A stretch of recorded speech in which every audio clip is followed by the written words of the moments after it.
Praise the Lord. கர்த்தரும் இரட்சகருமாய் இயேசு கிறிஸ்துவின் இனிதான நாமத்திலே வாழ்த்துகிறேன். கர்த்தர் உங்களை ஆசீர்வதிப்பாராக.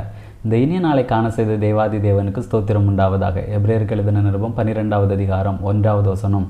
ஆகையால் மேகம் போன்ற இத்தனை திரளான சாட்சிகள் நம்மை சூழ்ந்து கொண்டிருக்க, பாரமான யாவற்றையும் நம்மை சுற்றி நெருங்கி நிற்கிற பாவத்தையும் தள்ளிவிட்டு, விசுவாசத்தை துவக்குகிறவரும் முடிக்கிறவருமாயிருக்கிற இயேசுவை நோக்கி நமக்கு நியமித்திருக்கிற ஓட்டத்தில் பொறுமையோடு ஓட கடவோம்.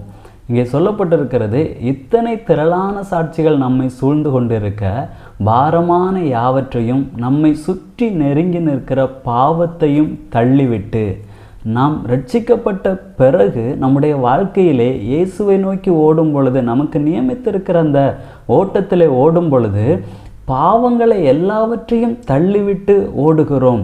ஆனால் இங்கே பாவத்திற்கு நிகராக ஒரு காரியம் சொல்லப்பட்டிருக்கிறது, பாரமான யாவற்றையும். இப்போ பாரமான யாவற்றையும் தள்ளிவிட்டு நமக்கு நியமித்த ஓட்டத்திலே நாம் பொறுமையோடு ஓட வேண்டும். ஆனால் நாம் அநேக சூழ்நிலைகளிலே நாம் என்ன செய்கிறோம்? பாரத்தை சுமந்து கொண்டு செல்கிறவர்களாக இருக்கிறோம். இயேசு கிறிஸ்து நம்மை அழைக்கும் பொழுது, வருத்தப்பட்டு பாரம் சுமக்கிறவர்களே, நீங்கள் எல்லோரும் என்னிடத்தில் வாருங்கள், நான் உங்களுக்கு இளைப்பாறுதல் தருவேன் என்று அழைக்கிறார். நாம் இயேசுவினிடத்தில் வந்துவிட்டோம். ஆனால் பாரங்களை எல்லாம் இயேசுவினுடைய சமூகத்திலே இறக்கி வைத்து விட்டோமா என்பதை நாம் சிந்தித்து பார்க்க வேண்டும். ஒரு சம்பவத்தை கூட வேடிக்கையாக சொல்வார்கள். ரோட்டில் போகும் பொழுது ஒருவன் ஒரு சுமையை சுமந்து கொண்டு போய்கொண்டிருக்கிறான். அப்போ வழியிலே வண்டியில் வந்த ஒருவர், பாவம் சுமையை சுமந்து கொண்டு செல்கிறாரே என்று வண்டியிலே ஏற்றிக்கொள்கிறார். ஏற்றிக்கொண்ட பொழுது அவர் இறக்கி விடக்கூடிய இடம் போகும் பொழுது திரும்பி அந்த வண்டியோட ஓனர் திரும்பி பார்க்கும் பொழுது, இந்த நபர் இன்னும் அந்த சுமையை இறக்கி வைக்காமல் சுமந்து கொண்டு தான் வந்து கொண்டு இருக்கிறார்.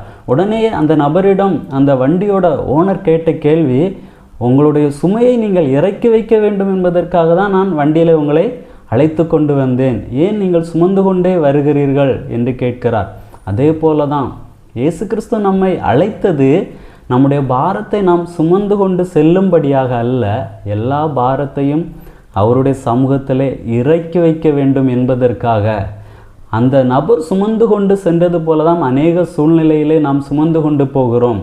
பாவம் எப்படி இயேசு கிறிஸ்துவை நோக்கி ஓடுவதற்கு தடையாக இருக்கிறதோ, அதே போல தான் அவரை நோக்கி ஓடுவதற்கு இந்த பாரமான காரியங்களும் தடையாக இருக்கிறது.